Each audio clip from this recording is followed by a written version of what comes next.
मसीह यस्सु में मेरे अजीजों, मैं परमेश्वर के जिंदा मुबारक नाम में आप सबको सलाम अर्ज करता हूं और आज के आराधना में आपका स्वागत करता हूं। अजीजों, हम परमेश्वर का धन्यवाद करते हैं, उसने एक और मौका हमें इनायत फरमाया कि हम इस पवित्र संगति में आज एक बार फिर मिल रहे हैं और परमेश्वर के वचन पर मनन करेंगे। मैं हमेशा आप सबके लिए प्रार्थना करता हूं, खुदा बाप आप सबको हमेशा अपने फजल में महफूज रखे। अजीजों, आज जो कलाम का हिस्सा है वो प्रेरितों के काम और पहला अध्याय 6 से 8 पद मैं आपके सामने पढ़ूंगा। The Acts of Apostles chapter 1 and verse 6 to 8, रसूलों के अमाल पहला बाब 6 से 8 आयत आप अपनी बाइबल में देखें। प्रेरितों के काम एक अध्याय 6 से 8 पद। बस उन्होंने जमा होकर उससे ये पूछा कि अय खुदावंद, क्या तू इसी वक्त इस्राएल को बादशाही फिर अता करेगा? उसने उनसे कहा, उन वक्तों और मियादों का जानना जिन्हें बाप ने अपने ही इख्तियार में रखा है तुम्हारा काम नहीं, लेकिन जब रूहुल कुद्स तुम पर नाजिल होगा तो तुम कुव्वत पाओगे और यरूशलेम और तमाम यहूदिया और सामरिया में बल्कि जमीन की इंतहा तक मेरे गवाह होगे। खुदावन अपने पाक कलाम के पढ़े जाने और सुने जाने पर अपनी बरकत नाजिल फरमाए, आमीन। आइए दुआ करें। खुदावन मसीह यस्सु में हमारे प्यारे आसमानी बाप, बड़े आदर बड़ी दीनता नम्रता की आत्मा में होकर तेरे पाक कदमों पर सरबा सुजूद हैं, इस ईमान के साथ कि हमारा जिंदा और सच्चा खुदा हमारे बीच में मौजूद है। प्यारे आसमानी बाप, ये वक्त है तेरे जिंदा मुबारक कलाम पर मनन करने का। हम में से हर एक को पाक रूह का मसा अता फरमा कि हम पवित्र आत्मा की अगुवाई में होकर तेरे वचन को सुने, सीखें, समझें और अपनी जिंदगियों में से आत्मसात करें। पिता परमेश्वर, प्यारे खुदा बाप, होने दे वचन रूपी बीज जब हमारे दिल की जमीन पर गिरता है तो हमारी जिंदगियों में जड़ पकड़े और बहुत सा फल लाए। प्यारे खुदावन, जब हम तेरी संगति में हैं, हमारे चारों तरफ अपने पाक फरिश्तों की सेना का बाड़ा बांधना कि शैतान किसी भी तरह से हमें दखल ना दे सके। प्यारे खुदा बाप, हर तरह से अपने आप को तेरे इख्तियार में देते हैं और ये दुआ तेरे प्यारे इकलौते बेटे अपने निजात देने वाले खुदावन यीशु मसीह के जिंदा और मुबारक नाम के वसीले से मांगते हैं, सुन और कबूल कर ले, आमीन। प्रियजनों, एक बार फिर परमेश्वर का धन्यवाद करते हैं आज की सच्ची संगति के लिए, अच्छे समय के लिए। कलाम का जो हिस्सा अभी हम सुन रहे थे, प्रेरितों के काम, the book of Acts of Apostles chapter 1 and verse 6 to 8, इसका 8वां पद मैं पढ़ूंगा और वहां से हम बातचीत करेंगे किसी विषय पर। प्रेरितों के काम पहला अध्याय 8वां पद सुनिएगा। यहाँ पे लिखा है, लेकिन जब रूहुल कुद्स तुम पर नाजिल होगा, जब पवित्र आत्मा तुम पर आएगा तो तुम कुव्वत पाओगे, तुम सामर्थ पाओगे और यरूशलेम और तमाम यहूदिया और सामरिया में बल्कि जमीन की इंतहा तक, पृथ्वी की छोर तक मेरे गवाह होगे। ये 8वीं आयत है। मैं इंग्लिश में भी पढ़ देता हूं। यहाँ पे लिखा है, but you shall receive power when the Holy Spirit has come upon you and you shall be witnesses to me in Jerusalem and in all Judea and Samaria and to the end of the earth. खुदावंद मसीह यीशु के जी उठने के बाद खुदावंद मसीह यीशु शागिर्दों से यहां पर अब आसमान पर चढ़ाए जाने से पहले इनसे बातचीत कर रहा है, क्योंकि अब ये बातचीत करने के बाद खुदावंद मसीह यीशु इनके देखते देखते आसमान पर उठा लिया जाएगा। और यहाँ पे बातचीत हुई है, लेकिन 8वीं आयत में खुदावंद मसीह यीशु अपने शागिर्दों से ये बात कर रहा है कि जब पवित्र आत्मा तुम पर आएगा तो तुम सामर्थ पाओगे और फिर यरूशलेम में, यहूदिया में, सामरिया में और पृथ्वी के अंत तक या पृथ्वी के छोर तक मेरे गवाह होगे। यहां पर 3 विषय हैं जो प्रभु यीशु मसीह ने अपनी ज़बान मुबारक से फरमाए। पाक रूह का आना, पवित्र आत्मा आएगा, चेलों से कहा जा रहा है ये। फिर तुम सामर्थ पाओगे, कुव्वत पाओगे, और आखिरी काम ये होगा, उसका रद्द अमल ये होगा, उसका जो आउटकम होगा, नतीजा निकलेगा, ये होगा कि तुम मेरे गवाह होगे। और कहाँ होगे वो बाइबल में लिखा है, लेकिन हम सिर्फ गवाह होगे पर आज बातचीत करेंगे। यीशु के गवाह होना, गवाही देने वाला, and you shall be witnesses to me, तुम मेरे गवाह होगे। अजीजों, बिफोर लास्ट संडे जब हम यहाँ आराधना कर रहे थे तो हमने इस पद पर बातचीत की थी और पास्टर सैमसन हमारे साथ शेयर कर रहे थे। पवित्र आत्मा का आना, चेलों को पवित्र आत्मा मिला, उनको सामर्थ्य मिली, और इन चीजों पर हमने बातचीत की थी। लेकिन आज मेरा विषय केवल यह है, प्रभु यीशु मसीह के गवाह होना। ये कॉम्प्लीमेंट और ये असाइनमेंट खुदावंद मसीह यीशु ने अपने उन 11 शागिर्दों को और उनके साथ और जो दीगर लोग थे उनको दिया था कि पाक रूह तुम पर आएगा और तुम सामर्थ पाओगे और तुम मेरे गवाह होगे। और फिर ऐसा हुआ, चेलों को पवित्र आत्मा मिला, उनमें सामर्थ आई और उन्होंने गवाही दी, और पूरी दुनिया में खुदावंद मसीह यीशु की बादशाहत को कायम कर दिया। और हमारे हिंदुस्तान में थोमा यहां पर क्रिश्चियनिटी को लेकर आया, प्रियजनों, और यहां पर हमारे देश में, हमारे भारत में, हमारे प्यारे इस मुल्क में ये मसीहत फैली इस तरह से। थोमा ने आकर यहां पर खुदावंद मसीह यीशु की गवाही दी, तुम मेरे गवाह होगे। और इस तरह से ये क्रिश्चियनिटी का इतिहास शुरू हुआ, मसीहत फैली, वचन लोगों तक पहुंचा, आप तक पहुंचा, मुझ तक पहुंचा। दुआ और प्रार्थना के साथ हम में से बहुत से लोगों ने पवित्र आत्मा को पाया, सामर्थ पाई, उसके बाद गवाही भी दी। बहुत लोगों ने गवाही दी, बहुत लोग गवाही दे रहे हैं, और परमेश्वर के नाम को महिमा मिल रही है। अजीजों, जब हम इस आयत को सुनते हैं, पढ़ते हैं, तो मन में हमारे भी आता है कि हम खुदावंद मसीह यीशु के लोग हैं, हम प्रार्थना करें और वो हमें पवित्र आत्मा की सामर्थ्य से परिपूर्ण करे। हमको ऐसा लगता है, अच्छी बात है, लगना चाहिए, ताकि हम उसका प्रचार करें, प्रभु यीशु मसीह का गवाही दें उसकी। और चूंकि आज मैं जो बात कर रहा हूं उस पद पर बात कर रहा हूं, पद के उस हिस्से पर जो मसीह यीशु फरमा रहा है कि तुम मेरे गवाह होगे। हम गवाह हैं उसके, हम में से बहुत से लोग गवाही देते हैं उसकी। मेरे अजीजों, गवाह होना ये क्या हर एक के लिए संभव है क्या? खुदावंद मसीह यीशु ने अपने चेलों को ये कॉम्प्लीमेंट दिया, बरकत दी, उनको ये असाइनमेंट दिया, काम सौंपा उनको, और उसके बाद फिर हमने भी इसमें सहयोग करना शुरू किया। लेकिन क्या हम उसके गवाह हो सकते हैं क्या? हाँ, हो सकते हैं, अगर कुछ खूबियां हम में हो तो। पवित्र आत्मा की सामर्थ हमें मिली वहां तक ठीक है,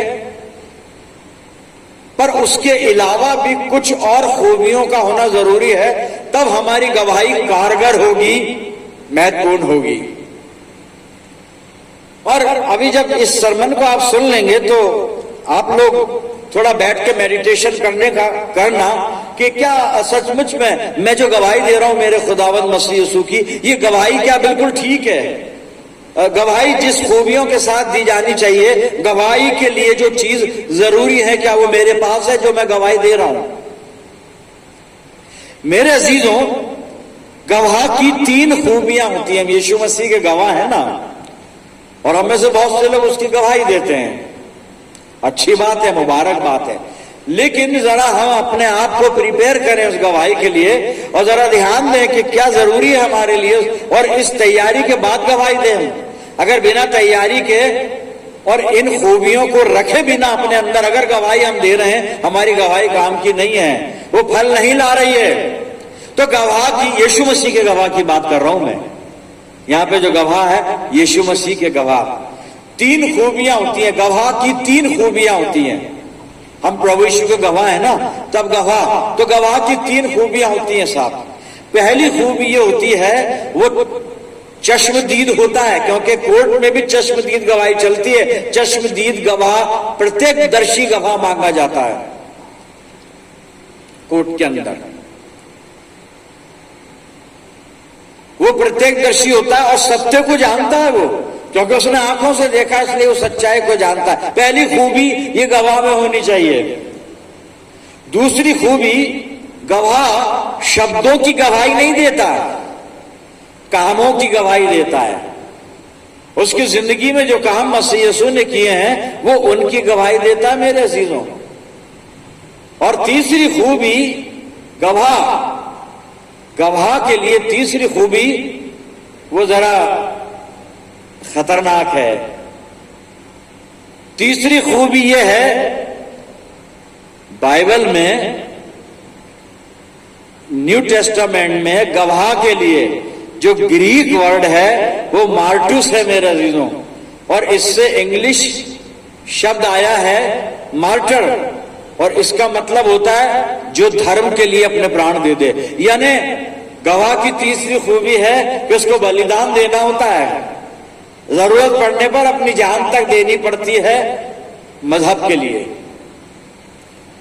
ये 3 चीजें, अगर ये 3 चीजें हमारे अंदर हैं तो हम प्रभु यीशु मसीह के गवाह हो सकते हैं। और आप में से जितने प्रभु यीशु मसीह की गवाही दे रहे हैं, देना चाहते हैं, आप अपने जीवन को आज टटोलिएगा बाइबल के प्रकाश में। जो मैं 3 बातें बता रहा हूं, क्या ये 3 खूबी हमारे अंदर अगर है तो हम गवाह दे, अच्छे गवाह हो सकते हैं प्रभु यीशु के, हम गवाही दे सकते हैं हम, और ये गवाही हमारी फ्रूटफुल होगी, फल लाएगी मेरे अजीजों।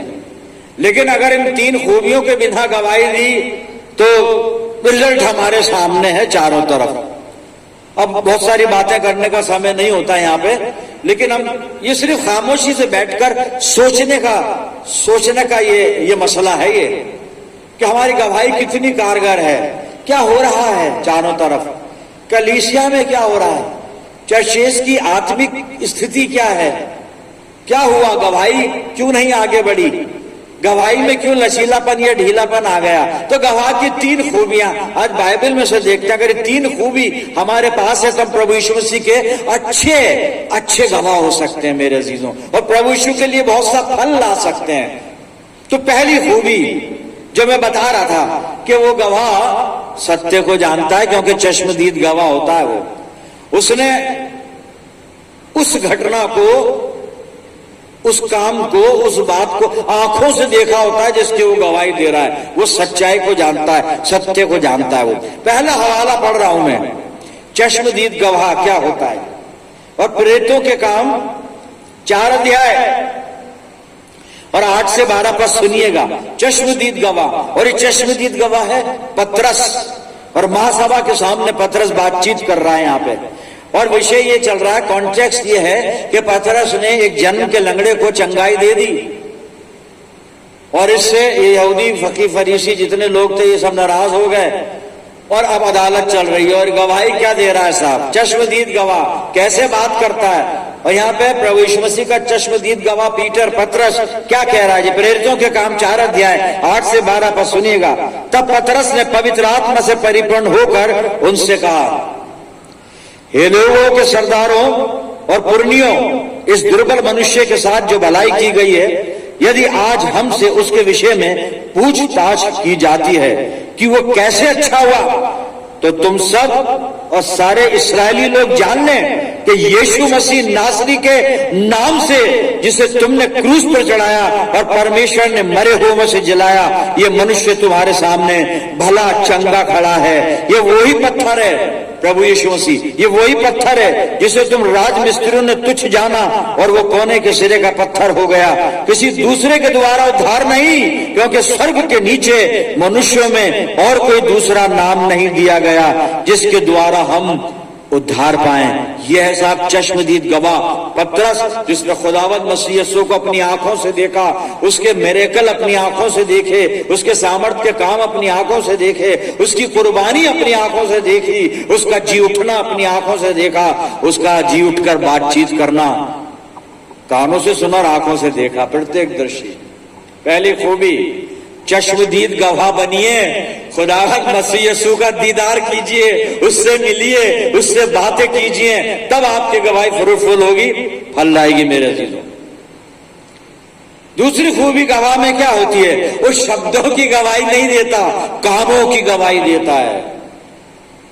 हम कई बार बाइबल पढ़ते हैं और बाइबल पढ़ा देते हैं, शब्द यहां से उठाए वहां पहुंचा दिए, ये शब्दों की गवाही है। गवाही शब्दों की नहीं होती, गवाही होती है कामों की। खुदावंद मसीह यीशु ने मेरी जिंदगी में जो काम किए हैं, मैं उसकी गवाही दूंगा तो वो गवाही बहुत ज्यादा फल लाएगी प्रियजनों। गवाही कामों की होती है, शब्दों की गवाही नहीं होती। आइए बाइबल में चलते हैं और फिर हवाला देखते हैं। लूका रचित सुसमाचार 8 अध्याय और 38, 39 वर्ष। लूका 8 और 38 और 39 आयत में पढ़ा। और यहां पर एक व्यक्ति है जिसके अंदर दुष्ट आत्माएं थी और मसीह यीशु ने उसको चंगा कर दिया और दुष्ट आत्माएं उसमें से निकल गई साहब। इसमें लश्कर था। लेकिन मैं आपको बता रहा हूं कामों की गवाही। कैसे कामों की गवाही? जिस मनुष्य में से दुष्ट आत्माएं निकली थी वो उससे विनती करने लगा। प्रभु यीशु मसीह से विनती कर रहा है। क्या विनती कर रहा है? कि मुझे अपने साथ रहने दे। परंतु यीशु ने उसे विदा करके कहा, 39 वर्ष, लूका 8:39 पद, अपने घर को लौट जा और लोगों से बता कि परमेश्वर ने तेरे लिए कैसे बड़े बड़े काम किए हैं। वो जाकर सारे नगर में प्रचार करने लगा कि यीशु ने मेरे लिए कैसे बड़े बड़े काम किए हैं। मेरे अजीजों, गवाही शब्दों की नहीं, कामों की होती है। अपने जीवन में प्रभु को काम करने दीजिए, उसके कामों को अवसर दीजिए, उसकी सामर्थ्य को अवसर दीजिए कि आपके जीवन में प्रभु यीशु मसीह का चमत्कार हो, आपके जीवन में तब्दीली आए, आपको नए जन्म का अनुभव हो, पवित्र आत्मा की सामर्थ्य का अनुभव हो, ताकि आप शब्दों की नहीं कामों की गवाही दे सकें। और कामों की गवाही ये दूसरी खूबी है एक अच्छे गवाह के लिए मेरे अजीजों। अब तीसरी और आखिरी खूबी, जैसा मैं बता रहा था कि गवाही देने वाला बलिदान देने को तैयार रहता है साहब, क्योंकि वो गवाही दे रहा है और जरूरत पड़ने पर वो जरूर है कि उसका मूल्य चुकाए। इस गवाही के लिए बड़ा मूल्य चुकाना पड़ता है। बहुत सारे उदाहरण है बाइबल के बाहर भी, पर अभी बोलने से कोई मतलब भी नहीं और कोई फायदा भी नहीं और समय भी नहीं है प्रियजनों, कोई समय नहीं है। लेकिन हम तैयार हो जाएं कुर्बानी के लिए। आइए एक हवाला मैं पढ़ा हूं और ये प्रेरितों के काम 7 अध्याय मैंने खोल लिया है और यहां पर स्तिफनुस के बारे में लिखा है। स्तिफनुस ने भाषण दिया, बहुत लंबा चौड़ा भाषण दिया। और उसके बाद हुआ क्या, मैं पढ़ता हूं प्रेरितों 7, पहले तो 51 से 53 में पढ़ रहा हूं। अब स्तिफनुस का सरमन या भाषण आप सुनिए और लोगों को संबोधित कर रहा है। हे हठीले और मन और कान के खतना रहित लोगों, तुम सदा पवित्र आत्मा का विरोध करते हो। जैसा तुम्हारे बाप दादे करते थे वैसे ही तुम भी करते हो। भविष्य वक्ताओं में से किसको तुम्हारे बाप दादों ने नहीं सताया? उन्होंने उस धर्मी के आगमन का पूर्व काल से संदेश देने वालों को मार डाला और अब तुम भी उसके पकड़वाने वाले और मार डालने वाले हुए। तुमने स्वर्गदूतों के द्वारा ठहराई हुई व्यवस्था तो पाई, परंतु उसका पालन नहीं किया। अब आगे उसका रद्द अमल देखिए, रिएक्शन क्या हुआ। ये बातें सुनकर वो जल गए। जब आप सच्चाई की गवाही देंगे बहुत से जल जाएंगे। मैं बाहर की बात नहीं, मैं तो चर्च के अंदर की बात बता रहा हूं। जब आप चर्च में किसी को गलत काम करते हुए टोकेंगे, रोकेंगे, वो आपसे जल जाएगा। मुमकिन है आपसे झगड़ा कर ले। क्या आप कौन होते हैं हमें राह रास्ते पे ले जाने वाले? हम जो जी में आएगा वो करेंगे। आप उनको समझाएंगे ना कि भाई हम मसीह के लोग हैं और कोई गलत काम नहीं करते, वो नहीं मानेंगे। बहुत से लोग हैं साहब, बिल्कुल हैं, बिल्कुल हैं, जल गए, आपसे जल जाएंगे, आपसे लड़ जाएंगे, और फिर पता नहीं आगे जाके कौन सा बलिदान देना पड़े।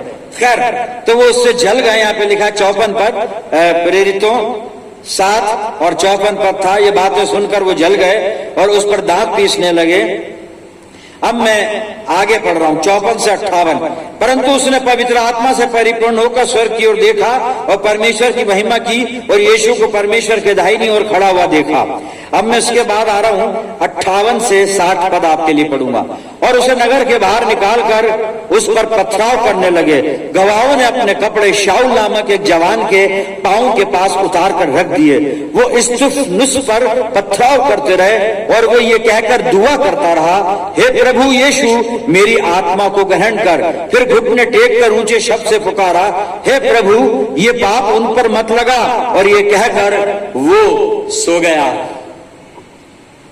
ये है मेरे अजीजों 3 खूबियां हैं जो खुदावंद मसीह यीशु के गवाह में होना बहुत लाजमी है, तभी वो एक अच्छा गवाह हो सकता है। पहली बात, वो सत्य को जानता हो, प्रत्यक्षदर्शी, चश्मदीद। दूसरी बात, शब्दों की नहीं, कामों की गवाही। और तीसरी बात, अगर वक्त पड़े तो वो बलिदान भी दे सके, क्योंकि गवाही का बड़ा मूल्य चुकाना पड़ता है। स्तिफनुस ने चुकाया और आगे चलकर सारे शिष्यों ने चुकाया। मेरे अजीजों, सबने चुकाया। और उन्हीं से कहा था तुम मेरे गवाह होगे। उनके अलावा यीशु मसीह ने डायरेक्ट किसी से नहीं कहा कि तुम मेरे गवाह होगे, सिवाय एक शाऊल को छोड़कर, पौलुस को छोड़कर। हमने तो शब्दों को देखकर गवाही शुरू की है, लेकिन ध्यान रखें, सावधान हो जाइए, गवाही शब्दों की नहीं, कामों की होती है प्रियजनों। तो हम तैयार हो जाएं। और अंत में एक हवाला और पढ़ेंगे, गवाही देनी क्या है, गवाही किस चीज की देनी है। आप कहेंगे साहब यीशु मसीह की, हाँ यीशु मसीह की, लेकिन गवाही क्या है आपके पास, मेरे पास क्या गवाही है हमारे पास? आइए देखते हैं गवाही क्या देनी है। उसकी गवाही दे, उसके अच्छे गवाह हो, लेकिन गवाही देनी क्या है? वो पहला यूहन्ना और 5